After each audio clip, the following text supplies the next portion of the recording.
The Caribbean Sea looked calm, but that calmness lasted only for a moment. On the radar screen of a U.S. destroyer, a sudden signal appeared, glowing like a sharp cut through the blue silence. At first, it was only a faint echo, but its rising speed and direct path toward the warship made every eye in the command center focus at once. Nobody said a word, but everyone understood. This was no ordinary contact. Silence became more dangerous than the sound of gunfire. One small miscalculation, one unexpected move at sea, could be enough to turn a simple encounter into a disaster. The questions came quickly. Who was this vessel? Why did it choose such a bold approach? And what would happen if it kept closing the distance with one of the most powerful warships in the world? Stay with Military Power to find out. Don't forget to subscribe and join us as we uncover the weapons, strategies, and political choices behind this new battle against narco cartels. Now let's get back to the video. The Caribbean looked calm on the surface, but hidden tensions had been growing for weeks. On this day, they appeared suddenly on the radar screens of USS Gravely, an Arleigh Burke-class destroyer. Instead of a harmless echo from a passing merchant ship, the contact was a Venezuelan patrol boat on a direct course. Its heading was too aggressive to be dismissed, and every officer on the bridge knew this was no ordinary approach. For the sailors, the image was clear. A warship pushing toward them inside international waters, where the rules of navigation are supposed to guarantee safety. This situation came after a month of rising friction. The United States had carried out strikes against Venezuelan vessels suspected of smuggling synthetic drugs across the Caribbean. Pictures of burning wrecks spread quickly, showing Washington's readiness to act. Caracas replied with more patrols, low-jet overflights, and fiery speeches promising to protect sovereignty. Seen from this perspective, the patrol boat moving toward Gravely was not random. It was the next move in a wider game of pressure and response. Yet what made this contact more dangerous was not just its appearance on radar, but the meaning behind it, which carried far beyond the waters of the Caribbean. For the U.S. Navy, distance at sea is measured not only in miles, but in political consequences. If Washington ignored the challenge, it would look weak not only to Venezuela, but also to rivals worldwide. If it reacted too strongly, it risked sparking a crisis no one openly wanted. This narrow space is where discipline counts more than firepower. Gravely carries advanced radar, powerful combat systems, and missiles capable of sinking fleets. But in this moment, the key weapon was judgment. Everyone understood that one wrong maneuver could transform a tense standoff into a global incident. The patrol boat's approach highlighted a deeper problem: asymmetric tactics designed to test American resolve. Venezuelan leaders know they cannot match an Arleigh Burke-class destroyer in open battle, so they choose to press close, create headlines, and remind audiences that they will not back down. The fact that a smaller navy dared to confront a U.S. destroyer shows how hesitation at the top filters down into dangerous encounters at sea. It is a signal to rivals everywhere that America can be probed and that testing boundaries carries little cost. The danger, however, became undeniable when the Venezuelan vessel not only held its course, but ignored repeated hails, forcing USS Gravely into a moment of decision. The first clear sign that the encounter was turning dangerous came when the Venezuelan patrol boat ignored repeated hails and suddenly increased its speed. On USS Gravely's radar, the contact jumped from 12 knots to 22 knots in less than 2 minutes, a move that no merchant ship would normally make. Civilian traffic rarely accelerates so sharply, and military vessels only do so to send a deliberate and unmistakable message. The Americans tried to establish communication in English, then again in Spanish, over the international channel, yet no reply came. That silence was more than frustrating. It was a calculated decision to leave the U.S. crew guessing. And in tense waters, silence is as risky as open aggression, because it forces officers to prepare for the very worst. With no response on the radio and speed rising fast, the next calculation inside Gravely's Combat Information Center made the situation even more alarming. The updated plot showed the Venezuelan vessel cutting dangerously close. The projected closest point of approach had fallen to only 2.6 nautical miles. For ships bristling with sensors and weapons, this margin is razor thin and deeply unstable. A single mistake at that range could turn into a collision or spark defensive actions that nobody intended. Officers confirmed that Gravely was operating 30 miles from the coast, well outside Venezuela's territorial seas under the United Nations Convention on the Law of the Sea. Legally, the destroyer's position was unchallenged, but the issue was no longer legal. It was practical. Steel can collide even when charts prove innocence, and the law of the sea cannot prevent miscalculation in real time.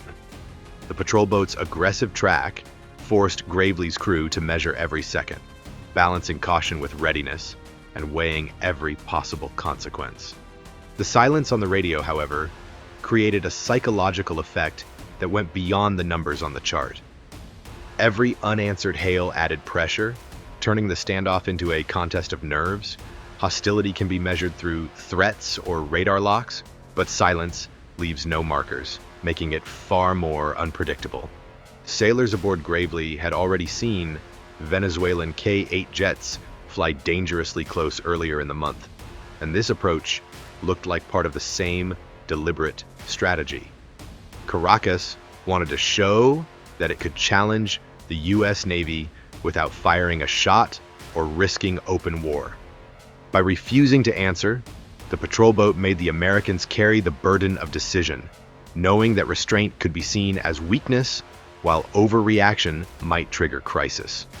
This silence was not random. It was a tool of asymmetric presence, a way for Venezuela to project defiance at little cost and to amplify its image of resistance. But what worried many analysts was not just the tactics at sea, but the political signals behind them, which pointed toward Washington. The fact that a Venezuelan patrol boat felt bold enough to press within 3 miles of an Arleigh Burke-class destroyer speaks volumes. It is not about Venezuela's strength, but about the perception of U.S. hesitation and blurred leadership. For Caracas, pressing close and ignoring hails is a low-cost gamble that earns headlines and rallies domestic support. For Washington, it is another test of credibility in front of allies and adversaries alike. Each unanswered radio call and each mile lost on the chart reflects more than seamanship. It reflects how global rivals are measuring America's will and shaping their future choices. With time to CPA dropping under 10 minutes and no sign of cooperation, Gravely had no option left but to escalate its own response, making its presence visible while keeping escalation under control. The most important choice of the day was not about weapons, but about discipline. Following the Navy's rules of engagement, the captain of USS Gravely decided that force was not the answer. The crew understood that even a single reckless shot could escalate the situation into a crisis that would spread far beyond the Caribbean. Instead of preparing to fire missiles or guns, the destroyer followed a playbook designed to show presence, record evidence, and send warnings without crossing the line into violence. This is how professionalism becomes a stronger tool than raw firepower. It allows the Navy to contain a provocation and prevent it from being turned into propaganda by an opponent eager for headlines. The first step in that careful playbook was to take control of the skies and gather proof. From the stern deck, the crew launched an MH-60R Seahawk helicopter. Its twin engines roared as sailors crouched low with guiding wands, while rotor wash whipped spray across the deck. For anyone watching, this was not a routine flight, but a visible demonstration that the U.S. Navy was now watching from above. The Seahawk carried advanced sensors, including the MX-20 FLIR camera, able to capture infrared and high-definition images. Every second of the patrol boat's movements was recorded, geotagged, and time-stamped. These records would later provide Washington with solid evidence if the encounter became part of a diplomatic dispute. Circling deliberately, the Seahawk made sure the Venezuelan crew could not miss its Navy markings. This was a subtle but unmistakable signal. We see you, we are recording you, and we will not be taken by surprise. Once the sky was secured, the next move was to send a non-lethal but undeniable warning across the water. From Gravely's bridge, the captain authorized the use of a green laser aimed across the Venezuelan ship's windows. In naval practice, this is not a weapon, but a warning device. Its purpose is to signal visibility, to make clear that the other ship is being observed and should reconsider its actions. For the Venezuelan sailors, the sudden glow of green light cutting across their bridge was impossible to ignore. Some shifted uneasily near their gun mount, while others raised binoculars toward the Seahawk circling above. The message was clear. The Americans would not be passive, but neither would they be reckless. This kind of visible but restrained response is part of a wider strategy often described as presence without provocation. It projects strength while reducing the risk of escalation. The U.S. Navy shows that it can act, but that it chooses to hold the line responsibly. Even with these signals, communication remained essential, and Gravely continued to transmit warnings to strengthen its position. Despite earlier silence from the Venezuelan vessel, the U.S. Navy continued to send hails in both English and Spanish. Each transmission was logged carefully, adding to the growing archive of evidence. Intense maritime encounters, repetition matters. Every unanswered call becomes part of a legal shield, proving that the Americans acted professionally and offered chances for de-escalation. Yet Gravely's actions also reveal the other side of U.S. power. By using helicopters, lasers, and disciplined communication instead of weapons, the destroyer maintained the upper hand both tactically and diplomatically. The crew showed they could respond firmly while keeping the moral and legal advantage. Under this pressure, with cameras recording, lasers flashing, and warnings echoing across the sea, the Venezuelan patrol boat was forced to reconsider its path and slow its advance. The turning point came when the Venezuelan patrol boat finally slowed under pressure from the American response. What had begun as a high-speed approach at 22 knots eased back to 18, and the difference was immediately clear on Gravely's radar. The radar operators could now breathe slightly easier, but the tension on deck remained sharp. This shift came after a series of visible signals. The Seahawk circling overhead, the green laser flashing across the bridge, and the repeated hails created pressure Caracas could not ignore. Silence and acceleration had brought the standoff close to disaster, but these steps reminded the Venezuelan crew that they were being tracked, recorded, and placed under scrutiny by the world's most advanced navy. The choice was either to slow down or risk a collision that could spiral out of control and bring consequences Caracas could not manage. But speed reduction was not enough, and the patrol boat had to alter course to lower the risk of immediate danger. After slowing, the Venezuelan ship shifted slightly starboard, moving its closest point of approach to more than 4 nautical miles. For a destroyer, that margin was still uncomfortably close, but it widened the gap enough to calm fears of impact. The maneuver showed that Venezuela did not want to push the confrontation beyond its control. This was not a retreat, but a calculated adjustment. By continuing to shadow Gravely from a distance, Caracas could claim it stood firm in defending its waters. At the same time, by avoiding direct collision, it preserved an image of responsibility for international observers. This balance of defiance and restraint reflects Venezuela's broader doctrine: create friction, gain headlines, but stop short of open war. For Washington, the adjustment confirmed the effectiveness of presence without provocation. By applying steady, non-lethal pressure, Gravely forced its opponent to back off while denying it any excuse to escalate. Every action was logged and documented, giving the U.S. Navy both tactical security and legal advantage. The message to allies was also clear: America could face provocation with calm professionalism, while adversaries were forced into visible retreat. The fact that an under-resourced Navy felt bold enough to approach an Arleigh Burke-class destroyer reveals how deterrence has eroded. Caracas could gamble with little cost, knowing that American commanders would avoid escalation. At home, it could claim defiance. Abroad, it exposed Washington's reluctance to act decisively, especially when challenges came from smaller powers. Even so, the practical outcome favored the U.S. Navy. By widening distance while still shadowing, Venezuela tried to save face, but gravely held the upper hand in both discipline and evidence. For the American crew, the radar gap was a relief, but they knew the silence would not last. Everyone on board understood that the next stage would not be silent maneuvers, but direct words, broadcast over the radio and carrying heavy political weight. And it was at this moment, as the Venezuelan ship slowed and altered course, that the long-awaited radio exchange finally began. The silence ended when the Venezuelan patrol boat finally transmitted its first radio message. After minutes of tense maneuvering and ignored hails, the words came through. "We are conducting a sovereign patrol near Venezuelan waters." By invoking sovereignty, Caracas tried to turn an aggressive approach into a defensive act, presenting it as duty rather than provocation. For the Venezuelan crew and government, this mattered as much as the maneuver itself. State television had long broadcast images of defiance, jets, buzzing destroyers, patrol ships pushing close to U.S. vessels. This call fit perfectly into that narrative.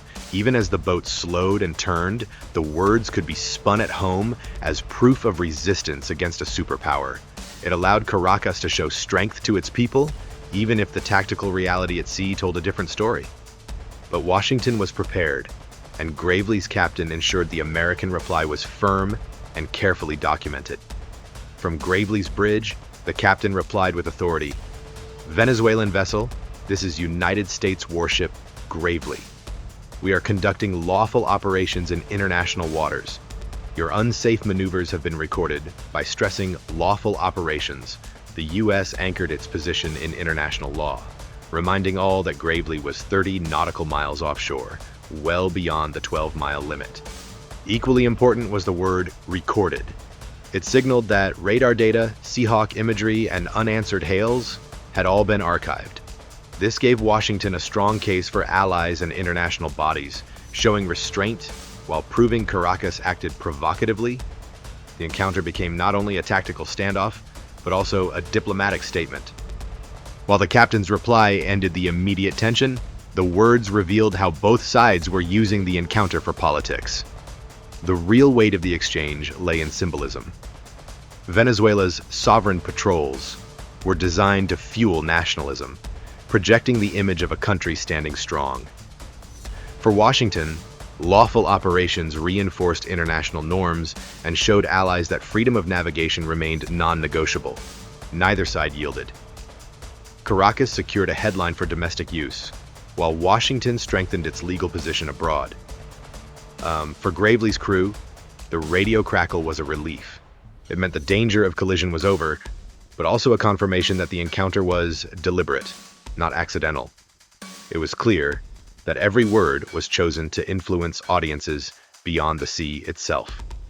In the Caribbean, where narcotics routes and contested waters overlap, words can be as powerful as weapons. They shape perceptions, set precedents, and define future conduct. By trading words instead of fire, both sides avoided escalation, but they also carved deeper lines for future clashes. What seemed like a simple exchange of radio calls was, in reality, another move in the broader geopolitical contest now playing out in the region. These words closed the encounter, but they also exposed a growing rivalry, an unmistakable sign that every future patrol may carry greater risk. The tense encounter with the USS Gravely cannot be understood without looking at the wider chain of events that shaped it. On September 2nd, 2025, U.S. Southern Command confirmed strikes on Venezuelan smuggling boats suspected of moving synthetic opioids and cocaine. Several vessels were destroyed at sea, and images of burning wreckage spread across regional media. For Washington, this was framed as law enforcement against organized crime, part of a campaign to secure the Caribbean from narcotics trafficking. In Caracas, however, the response was very different. The Maduro government condemned the attacks as aggression, insisting that U.S. forces had violated sovereignty and escalated beyond acceptable limits. This anger soon turned into action. Venezuelan naval patrols began pushing further into international lanes, moving beyond their traditional defensive perimeter. Jets like the K-8 performed deliberate overflights of American destroyers, circling low enough to record sensors and radar activity. These moves were not random acts, but calculated attempts to create tension without crossing into open conflict. The approach of the Deity-class patrol boat toward USS Gravely was the next step in that sequence. By maneuvering close and ignoring repeated hails, Venezuela forced the U.S. Navy into visible responses that could be broadcast back home. For Caracas, every near miss and every confrontation became material for state television, reinforcing the image of a small nation standing firm against a much stronger adversary. But while Venezuela relied on provocation and spectacle, the American playbook emphasized discipline, legality, and evidence, creating a very different kind of strategy. Military analysts describe Venezuela's actions as part of an asymmetric presence doctrine. Lacking the size, firepower, and advanced systems to face the U.S. Navy directly, Caracas instead uses proximity and visibility to achieve political results. A patrol boat running within 3 miles of a destroyer or a jet buzzing over its deck creates news and builds nationalist pride while avoiding the costs of real combat. For a government facing isolation and economic collapse, these displays are a low-cost way to project relevance. They turn the stage of the Caribbean Sea into a theater of political resistance, where perception matters more than firepower. The U.S. response has been built on what commanders call professional restraint. Gravely's crew documented every movement with radar logs, Seahawk infrared footage, and recorded radio exchanges. Each step was legal under international law, and each was designed to show restraint without appearing weak. Washington can now present this evidence to allies and international institutions, proving that the U.S. acted responsibly while Caracas played dangerous games. Restraint resolved the immediate danger, but it left behind the larger question of how Washington should answer a Caracas that thrives on constant provocation. The encounter ended without a single shot fired, yet it revealed how the Caribbean has become a dangerous arena where narcotics routes, sovereignty claims, and naval power now intersect. What played out near the USS Gravely was more than a tactical standoff. It was a warning that this region is sliding toward a cycle of repeated confrontations. America's restraint prevented an immediate crisis, but the risks of escalation in the next encounter remain high. Each close approach, each unanswered hail, and each symbolic maneuver raises the chance that miscalculation will spark a clash neither side wants. For Washington, the challenge is no longer just about one patrol boat, but about shaping a long-term strategy toward a government in Caracas that thrives on provocation. The question now is clear. Should the U.S. keep relying on measured restraint, or adopt tougher responses to stop Venezuela's dangerous games before they spiral further? Peace is fragile, and war is never far away. What happened at sea shows how even small encounters can carry risks that affect nations and people far beyond the horizon. Every signal and every decision matters. The real question is, what is the smarter path? Should the U.S. keep showing restraint to avoid conflict, or take tougher steps to stop provocations before they spiral out of control? These choices are not only military, they shape diplomacy, stability, and the future of peace. We want to hear your view. Drop your thoughts in the comments, join the discussion, and let's learn together how moments like this can teach us about the thin line between war and peace.